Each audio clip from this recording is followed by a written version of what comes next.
एक आदमी हमें गाली बक रहा था, बहुत देर तक गाली रहा, तुम्हारे चक्कर में हमारा परिवार परेशान है, रोज दिन भर तुमको टीवी में देखा जाता है, यूट्यूब का नेट पैक तुम्हारे चक्कर में खत्म हो रहा है, रातों भर रील देखी जाती है, और तो ठीक है वो तो इतनी बड़ी बात बोला हमारी लुगाई आजकल हमारे बस में नहीं है तुम्हारे चक्कर में।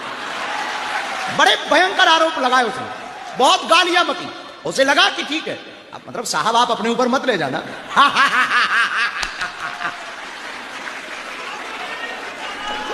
आप ऊपर मत ले जाना क्योंकि मां आई है आज। तो वो बोला तुम्हारे चक्कर में सब बर्बाद। ऐसे ही एक आदमी हमसे बोला तुम्हारे चक्कर में बाबा हमारा दिमाग और दिन खराब हो गया। वो आजकल किचन में भी जाती है तो वो लगा लेती है, और वो उसको कहो कि चाय दे तो वो 30 मिनट बाद लेके आई। तो वो कहता है हमने पूछा कि इतनी देर में क्यों आई? बोले गुरुजी का दरअसल एक कथा अच्छी लग गई तो मैं बैठ के सुनने लगी थी। बड़ा परेशान हुआ वो हमसे, बहुत गाली बकी उसने, 400-500 थोक में गाली दी। भगवान जाने उसने PhD कर रखी हो गालियों में, एकदम थोक में। तो उसकी पत्नी भी खड़ी थी, वो मुस्कुरा रही थी। उसे लगा कि गुरुजी कुछ भयंकर सा जवाब देंगे, इनका मुंह चुप करा दूं। और हम तो और बड़े वाले हैं, वो गालियां देंगे, वाह हाउ सो स्वीट। उसका और दिमाग खराब, उसको और झंझला के बोले।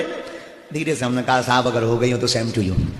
अब उसने गालियां दी, हम भी गालियां देने लगे, तो उसमें और हम में अंतर क्या? उसका मुंह खराब हो गया, अपना मुंह क्यों खराब करें? तो एक लाइन में बात को खत्म करना है, तेरी गालियां तुझको मुबारक, तुझको चिपके, जय बजरंग। शादियों में मेकअप में 2.5 घंटा, नागिन डांस में 1.5 घंटा, फोटोग्राफी में 4 घंटा, पर पंडित जी को बंदूक जैसा प्रेशर दिया 40 मिनट में फ्री कर दीजिए। और फिर लोग कहते हैं गुरुजी शादी चल नहीं रही, तलाक हो रहा, ठटरी के बजाय चाइना मॉडल अपना रहा है। कौन सी गारंटी है? जितनी तुम्हें सुपर फास्ट, पंडित जी ने भी मंत्र दे सुपर फास्ट, शादी भी निकल गई सुपर फास्ट।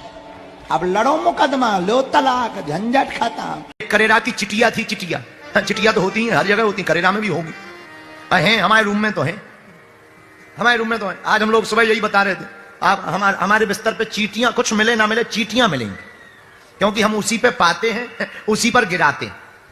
तो चीटियों को निमंत्रण देते तो वो आती हैं। अच्छा एक कृपा है, पूरी रात हमको लिफ्ट बनाए रहती है, कभी यहां से चढ़ेंगी, एक यहां से चढ़ेगी, तब तक देवरानी कान से अरे मैं आ गई भाई, तब तक उधर से जेठानी तुम आ गई, नीचे उतर, नीचे है लट्टू। ऐसी बातें होती, हमें आवाज नहीं उनकी सुनाई देती है, लेकिन हम ऐसा सोच रहे थे कि जब चिट्ठियां चढ़ती होंगी तो वो एक दूसरे को बताती होंगी, अरे भाई ते गलत जगह आ गई, नीचे उतर, हाथ के बगल में लड्डू फंसो।